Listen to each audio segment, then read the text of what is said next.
అందరికీ నమస్కారం. నేను మీ #MD ఫ్రమ్ మరో కురుక్షేత్రం న్యూస్ ఛానల్. రోజుట్లాగే ఈ రోజు కూడా ఇంట్రెస్టింగ్ వార్తలతో మేము ముందుకు వచ్చేసాను. సో ఇవాళ స్టోరీ బోర్డులో మనం దేని గురించి డిస్కస్ చేయబోతున్నామో వెనకాల బ్యాక్గ్రౌండ్ చూస్తేనే తెలిసిపోతుంది. వైఎస్ఆర్సీపీ పార్టీ గురించి తెలుసుకోబోతున్నాం. వైఎస్ఆర్సీపీ పార్టీ ఎన్నికల వ్యూహ రచన తెలంగాణ నుంచి స్టార్ట్ చేసేసింది. తెలంగాణ ఎన్నికలు ఏ ముహూర్తాన రిజల్ట్ వచ్చాయో అప్పటి నుంచి ఇప్పటిదాకా శరవేగంగా అక్కడి ఫలితాలను ఉద్దేశంలో ఉంచుకొని అనునయించుకొని ఎలాంటి చేంజెస్ చేయాలి ఇవన్నీ కూడా సలహాలు సూచనలు తీసుకొని ఒక్కొక్కటిగా అమలు పరుస్తున్నారు. అందులో భాగంగానే ట్రాన్స్ఫర్లు, సిట్టింగ్లకు సీట్లు లేకపోవడము, సీట్లు ఇవ్వకపోవడము, వాళ్ళకి వేరే వేరే స్థానాలు కల్పిస్తామని చెప్పడము. మొదట్లో దీన్ని అందరూ కూడా వ్యతిరేకించిన, దాని తర్వాత స్వాగతించారు. కానీ ఎలక్షన్ టైం దగ్గర పడే కొద్దీ ఏం చేస్తున్నారంటే నేతలందరూ కూడా ఎవరైతే అసంతృప్తులు ఉన్నారో వాళ్ళంతా పెద్ద మొత్తంలో వేరే వేరే పార్టీలోకి పోయే ప్రయత్నాలు అయితే చేస్తున్నారు. ఇది ఇప్పుడు ఎందుకు మాట్లాడుకుంటున్నామంటే మొదట్లో చాలా దురుసుగా ప్రవర్తించిన ఆ పార్టీ వైఖరి ఇప్పుడైతే దిద్దుబాటు చర్యలకైతే దారి తీసిందంట. గతంలో ఏం చెప్పారు, ఉన్నవాడే మనోడు, పార్టీ నుంచి బయటికి వెళ్ళినవాడు మనవాడు కాదు, ఉంటే అందరు నా కుటుంబం లాగే చూసుకుంటాను, గెలిచిన తర్వాత వాళ్ళకి ఏదైతే ఇవ్వదలుచుకున్నానో పార్టీ తరఫున న్యాయం చేకూరుస్తా అని చెప్పి తెలియజేశారు. ఉంటే ఉండండి, లేకపోతే వెళ్ళిపోండి అని చెప్పి తేల్చి చెప్పిన మనస్తత్వం జగన్మోహన్ రెడ్డి గారిది గతంలో. మరి ఇప్పుడు వాళ్ళందరినీ కూడా రిక్వెస్ట్ చేసుకుంటున్నారంట, ప్లీజ్ అందరూ కూడా ఉండండి అని చెప్పి కూడా ఆ దిశగానే హింట్లు అయితే ఇచ్చేస్తున్నారు. నాయకులతో వీళ్ళందరూ కూడా సమన్వయకర్తలతో భేటీలు పెడుతున్నారు. తాడేపల్లికి పిలిపించుకుంటున్నారు. అందరూ వెళ్ళిపోతే ఎలా, గతంలో ఏమనుకున్నారంటే ఈ మేరకు వ్యతిరేకత లేకపోతే తిరుగుబావుట ఎగరవేరని చెప్పి అనుకున్నారు. అందులో భాగంగానే ప్రకటించినప్పుడు కూడా ఒకటి అరా నాయకులే తప్ప మైకుల ముందుకు వచ్చి వాగింది, ఇంకా మిగతా వాళ్ళు మాట్లాడిందే లేదు.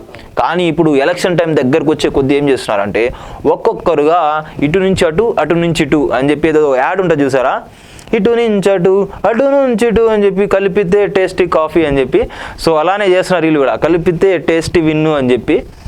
చూద్దాం ఏంటి అసలు ఈ రాజీనామాల పర్వం ఏంటి, ఎంపీలు అవుట్ అవ్వడం ఏంటి, మొత్తం చూద్దాం ఒకసారి. మొత్తం కూడా విషయ పరిజ్ఞానం ఎక్కినా కానీ ఒక్కోసారి తప్పులు లేకుండా చూడడానికి ఆ వ్యక్తుల యొక్క పేర్లు సంపాదించడం కోసము ఫోన్ అయితే యూజ్ చేస్తూ ఉంటాను అప్పుడప్పుడు. చూద్దాం. ఇప్పటికే 6 ఎంపీలు అయితే అవుట్ అయ్యారు. అదే యోచనలో పరుగులు ఎమ్మెల్యేలు కూడా ఉన్నారంట. నష్ట నివారణ చర్యలు చేపట్టిన అధిష్టానం మరోసారి సర్వే చేస్తాం, తొందరపడదని చెప్పి వైకాపా నేత, వైసీపీ నేత వైవి సుబ్బారెడ్డి ద్వారా చిలక పలుకులు అయితే పలికించారు. మరి అది ఏ మేరకు నిజమో మనకైతే తెలీదు. తాజాగా ఒంగోలు ఎంపీ మాగుంట శ్రీనివాసరెడ్డి పార్టీకి రాజీనామా చేశారు. ఆయనతో పాటు నెల్లూరు డిప్యూటీ మేయర్ రూప్ కుమార్ కూడా పార్టీని వీడారంట. ఇప్పటికీ మొత్తం 6 ఎంపీలు అయితే వెళ్ళిపోయారు. ఎంపీ అభ్యర్థి పోటీ చేయాలనుకునే ఎంపీ అభ్యర్థి మొత్తం 7 అసెంబ్లీ సెగ్మెంట్లకి ఆయనే బిగ్ బాస్ లాగా వ్యవహరిస్తారు. అంటే క్యాండిడేట్స్ యొక్క పనితీరు నుంచి క్యాండిడేట్స్ ఏ క్యాండిడేట్ అయితే బాగుంటుందని చెప్పి సలహాలు సూచనలు ఇచ్చేదిగా దాంట్లోనే ఆయనకి అగ్రతాంబూలం ఇస్తారు. ఎంపీ అభ్యర్థికి అగ్రతాంబూలం ఇస్తారు. ఆ క్యాండిడేట్ మంచోడు, ఆ క్యాండిడేట్ మంచి కాదు అని చెప్పి పార్టీ అధిష్టానంతో ఫ్రీ హ్యాండ్గా మాట్లాడే తత్వం ఉండేది గతంలో ఎంపీలకి. ఇంకా నెక్స్ట్ ఏం చేస్తారంటే కొంతమేర ఎన్నికల ఖర్చు కూడా భరిస్తారు. ఆ 7 సెగ్మెంట్లలో పార్టీకి భారీగా ఫండ్ ఇస్తూ ఉంటారు. అందువల్ల వాళ్ళ సూచనలను పార్టీ అధిష్టానం ఎప్పుడు కూడా గౌరవిస్తూ ఉంటుంది, అగ్రతాంబూలం ఇస్తుంది.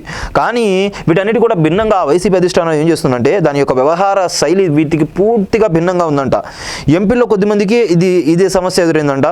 నెల్లూరు నుంచి వేమిరెడ్డి, నసరాపేట నుంచి శ్రీకృష్ణదేవరాయలు ఇలా వెళ్ళిన వాళ్ళే. అంటే వాళ్ళకి ఫ్రీ హ్యాండ్ ఇవ్వకుండా, వాళ్ళ సజెషన్స్ని కన్సిడర్ చేయకుండా డబ్బులు అయితే ఎక్కువగా ఇస్తున్నారు, లేకపోతే క్యాండిడేట్స్ పై వాళ్ళే ఖర్చు చేయాలిగా. మరి అలాంటప్పుడు వాళ్ళ యొక్క మాటలు వినకపోతే ఎలాగా? వైసీపీ అధిష్టానం నిర్ణయించిన వాళ్ళకే టికెట్లు అంటే ఎలాగా? మరి ఆ అభ్యర్థి యొక్క గెలుపు అవకాశాలు కూడా ఆ అభ్యర్థులపై ఉంది కదా. మరి అటువంటప్పుడు ఆ నాయకులకే కదా ప్రిఫరెన్స్ ఇవ్వాలి. డబ్బులు ఖర్చు పెట్టేది వాళ్ళే, ఫండ్స్ ఇచ్చేది వాళ్ళే. మరి అలాంటి వాళ్ళకి ఇలా చేయకుండా మొత్తం తమ చేతుల్లో తమ గుప్పెట్లో పెట్టుకుంటాం పవర్, అంటే తమ మాటలు చెల్లవు, మా మాటలే ఫైనల్ అన్నట్టుగా చెప్తే ఎలా అని చెప్పి వాళ్ళైతే వాకౌట్ అయ్యారు. ఇంకా నోటిఫికేషన్ రావడం ఆలస్యం. ఎన్నికల నోటిఫికేషన్ వెలువడ్డాక మరికొందరు ఎమ్మెల్యేలు, ఇన్ఛార్జీలు పార్టీని వీడే అవకాశాలు ఉన్నాయి. జంపు జిల్లానీలు ఎక్కువ కాబోతున్నారంట. పార్టీ మీద అలిగి బయటకు వెళ్ళిపోయిన ఇన్ఛార్జీలపై ప్రభుత్వం ఎదురుదాడి చేస్తుందనే భయంతో మౌనం వహిస్తున్నారు. ఇన్నాళ్ళు అద్దంకి ఇన్ఛార్జ్ కృష్ణ చైతన్య టికెట్ లేదనడంతో ఆయన పార్టీకి రానని చేసి బయటికి వెళ్ళిపోయారు. సో ఎమ్మటే గ్రానైట్ క్వారీలకు సంబంధించిన తవ్వకాలపై సోదాలని చెప్పి లేకపోతే కేసులు అని చెప్పి అవి వేసేసి రచ్చరచ్చ చేశారు. సో అందుకని ఇప్పుడైతే వద్దు, యాజ్ ఆఫ్ నౌ అయితే మనం ఈ టీమే ఎన్నికల నోటిఫికేషన్ వచ్చిన తర్వాత టీం మారిపోదామని చెప్పి ఉన్నారంట.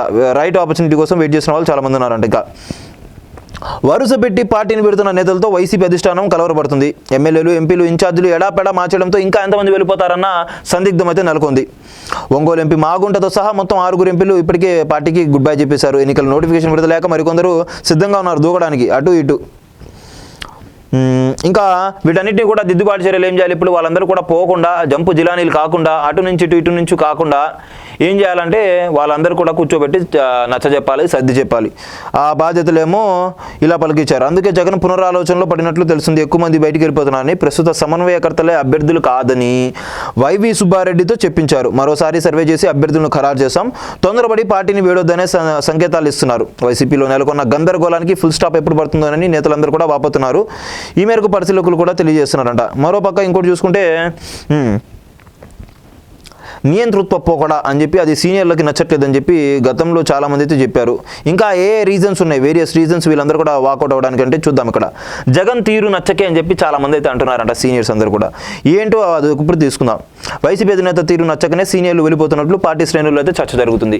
ఎందుకు చర్చ జరుగుతుంది? ఏ కోణంలో ఆయన యొక్క పనితీరు నచ్చలేదు, ఆయన యొక్క వైఖరి నచ్చలేదు చూద్దాం. నెల్లూరు జిల్లా కందుకూరు ఎమ్మెల్యే మహిదర్ రెడ్డి ఏదైనా ప్రజా సమస్యలపైన మాట్లాడతారు. వ్యక్తిగత దూషణలకు ఆయన దూరంగా ఉంటారు. చంద్రబాబు పవన్ తిట్టాలని వైసీపీ ఆదేశించడంతో ఆయన అయితే ససేమేర అన్నారు. ఇంకా ఎంపీ మాగుంట శ్రీనివాసులు రెడ్డి కూడా అదే చెప్పారంట. పారిశ్రామికవేత్త అయిన మాగుంట ఇలా చేస్తే తనకే నష్టంగా భావించి ఆయన అయితే అంగీకరించలేదంట. ఇంకా ఎమ్మెల్యే అభ్యర్థుల ఎంపికలో ఎంపీగా పోటీ చేసిన వాళ్ళ సూచనలను పరిగణనలో తీసుకోకుండా ఒంటెత్తు పోకలను అనుసరించడాన్ని జీర్ణించుకోలేకపోయి వాళ్ళందరూ కూడా బయటగా రివర్స్ అయిపోయి బయటకు వచ్చేశారు. ఇంకా వైవి మాటలని నమ్ముతారా అంటే నమ్మడానికి కూడా ఆస్కారం లేదు. ఒంటెత్తు పోకడలతో ఇప్పటికే జరిగిన నష్టాన్ని పూడ్చుకోవడానికి ప్రస్తుత సమన్వయకర్తలు అభ్యర్థులు కాదని వైవి సుబ్బారెడ్డి అయితే ప్రకటించారు. మరోసారి సర్వే చేసిన తర్వాత అభ్యర్థులను నిర్ణయిస్తామని, అప్పటిదాకా సమన్వయకర్తలు పూర్తి బాధ్యతలు చూస్తారని ఆయన వివరణ ఇచ్చారు. పార్టీని వీడాలనుకున్న వాళ్ళు ఆగే పరిస్థితి కనిపించడం లేదు. సో వాళ్ళని ఒక స్పీడ్ బ్రేకర్ వేసి ఆగేలాగా చేద్దామని చెప్పి ఈ మాటలు అయితే చెప్పినట్టుగా తెలియజేస్తున్నారు. ఇంకా తాజా ప్రకటనతో అసలు ఎవరి సీటు గల్లంతవుతుందోనన్న అయోమయంలోకి నేతలు కూడా జారిపోయారు. సీటు కన్ఫర్మ్ అని చెప్పి పండగలు చేసుకుని వీళ్ళందరూ కూడా ప్రిపరేషన్స్లో నిమగ్నం అయిపోయారు. ఆయన మాటల ద్వారా ఆయన ఏం చేశారు, వాళ్ళు ఫుల్ స్పీడ్లో జనాల్లో పోదాం అని చెప్పి అనుకున్న వాళ్ళు కూడా బ్రేకులు పడిపోయాయి. వీళ్ళు పోయే వాళ్ళకి బ్రేకులు వేద్దామంటే టికెట్లు కన్ఫర్మ్ చేసుకుని ప్రజల్లో పోదాం అనుకున్న వాళ్ళకి బ్రేకులు కూడా వేసేశారు. వీళ్ళు వాళ్ళకు కూడా బ్రేకులు వేసేశారు. ఒకళ్ళు బ్రేకులు అయిపోయి వేరే వాళ్ళ బ్రేకులు వేశారు. వీళ్ళు అయోమయంలోకి నేతలు అయితే జారిపోయారు. ఈ గందరగోళానికి ఎప్పుడు తెల్లబడుతుందన్నట్టు పార్టీ శ్రేణులు అయితే ఆందోళన చెందుతున్నాయి. ఇంకా తొందరపడి దూకిన వాళ్ళ పరిస్థితి ఏంటంటే గ్రానైట్ క్వారీలపై గనుల శాఖ విరుచుపడింది. కృష్ణ చైతన్య అద్దంకి సంబంధించినటువంటి వ్యక్తిపై. ఇంకా నెక్స్ట్ అందువల్ల ప్రభుత్వం రద్దయ్యేదాకా ఆగాలని పలువురు నేతలు అయితే నిర్ణయించుకున్నట్లు సమాచారం. ఈ పరిణామాలను పసిగట్టిన పార్టీ అధిష్టానం దిద్దుబాటు చర్యలకైతే తెలుస్తుంది. ఏది ఏం చేసుకున్నా కూడా వెళ్ళిపోయేవాడు ఎప్పుడైనా వెళ్ళిపోతాడు, వచ్చేవాడైనా ఎప్పుడైనా వస్తాడు.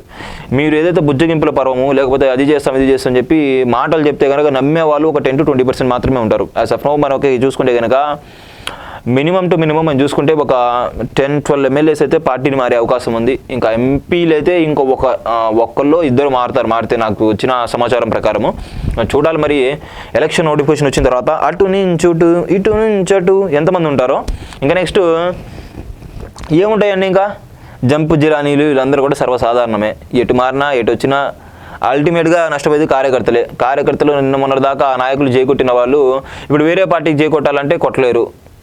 సో చూడాలి మరి గెలుపే పరమావధిగా అవకాశవాద రాజకీయాలు చేసుకున్నటువంటి రాజకీయ నాయకులు ఎంత కాలం అయితే ఉంటారో అంతకాలము కార్యకర్తలు నష్టపోతూనే ఉంటారు. సో కార్యకర్తలు మీరు ఏదైతే చేస్తారో ప్రాణం పెట్టేస్తా అని చెప్పి అంటారు కదా, మీ నాయకుడి కోసం ప్రాణాలు అయితే పెట్టమాకండి. ప్రాణాలు పెట్టాల్సినటువంటి నాయకులు ఈ చరిత్రలో, ఈ దేశ చరిత్రలో ఇప్పుడు ప్రస్తుత దేశ రాజకీయాల్లో ఎవ్వరు కూడా లేరు.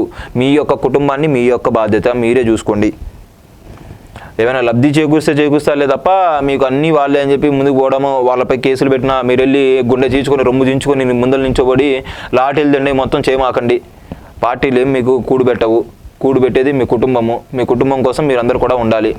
సో ఏదైతే చూసినా కానీ ఇప్పుడు వైఎస్ఆర్సీపీ పార్టీ కరెక్షన్స్కి ఇప్పుడు టైం ఈ ఫేజ్ని కేటాయించాలని చెప్పి చూస్తుంది. మరోపక్క సిద్ధం సభను కూడా కొద్దిగా పోస్ట్పోన్ చేశారంట, మార్చి 10కి పోస్ట్పోన్ చేశారంట. ఈసారి టార్గెట్ 15 lakh పీపుల్ని అటుకి తరలించాలని చెప్పి చూస్తున్నారంట. మరి చూడాలి మరి 10వ తారీఖు ఎందుకు చేశారో. 3వ తారీఖు అక్కడ పనులన్నీ కూడా ల్యాప్స్ అయినట్టు, ఇంకా నెక్స్ట్ జన సమీకరణ కూడా జరగలేదని చెప్పి టీడీపీ జనసేన పత్రికల్లో రాసుకుంటున్నారు, టీడీపీ జనసేన మీడియాల్లో. సో చూడాలి మరి ఏం జరుగుతుందో ఏమో. ఎలక్షన్ వాతావరణం రోజు రోజుకి హీట్ ఎక్కుతుంది. ఇంకా ఎన్నెన్ని చూడాల్సి వస్తుంది ఈ ఎన్నికల్లో మరి చూడాలి.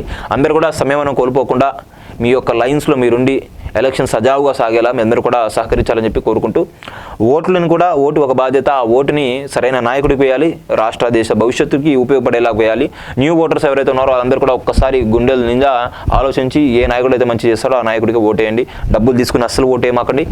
సో చూసారు కదండి, ఇది ఇవాల్టి స్టోరీ బోర్డ్. మీ #MD signing off from today show. మరిన్ని ఇలాంటి వార్తా విశ్లేషణ కార్యక్రమాలతో మళ్ళీ ముందుకు వస్తాను. Until then see you, bye bye.